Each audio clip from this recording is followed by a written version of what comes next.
Hi everybody, this is Mrs. Harp here, and I'm going to teach you some hand signals to help you remember the Bill of Rights, which is our first 10 amendments to the Constitution.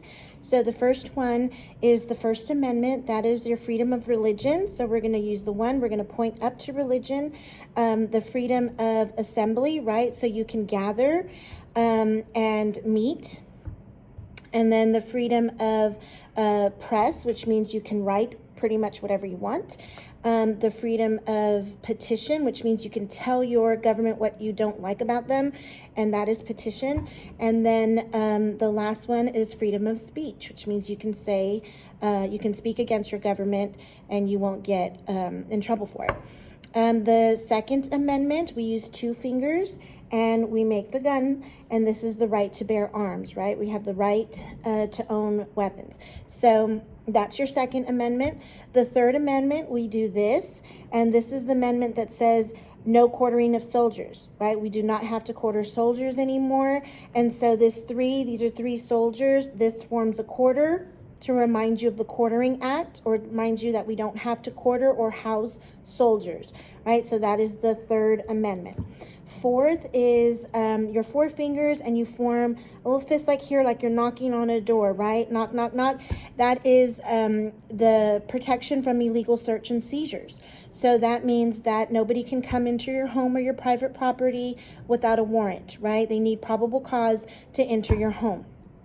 Number 5 is 5 hands, and we use this to cover our mouths, and this is the freedom of self-incrimination. So 5 is your due process amendment, and it is the freedom from abuse of the law. So we don't have to speak against ourselves. We have the right to remain silent, or we could plead the Fifth Amendment. 6 is the right to a speedy trial. I guess I should do this because my watch is on this side, right? And so the right to a speedy trial is pointing to your watch. So you have your hand, you have your finger, your watch is on this side, and you're pointing to the watch, right? You have the right to a speedy trial. 7 is the right to a trial by jury in civil cases. So it's you, the judge, and here's the jury, right? So it's you, the judge, and the jury. It's Amendment 7. You have a right to the trial by jury in civil cases, right?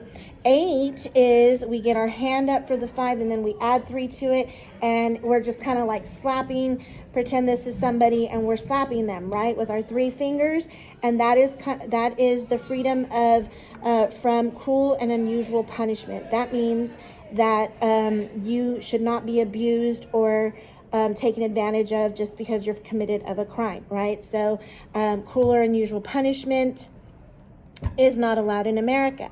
Number 9 is that individual right that you may be covered for. It's like our insurance amendment.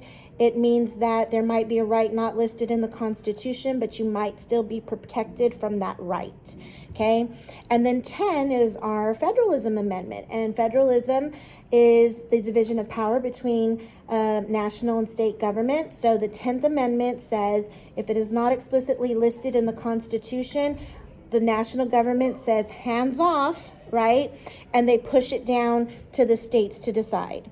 Okay, so those are your 1 through 10 first, your Bill of Rights, your first 10 amendments of the Constitution, and some hand movements that'll hopefully help you remember the Bill of Rights. Thanks.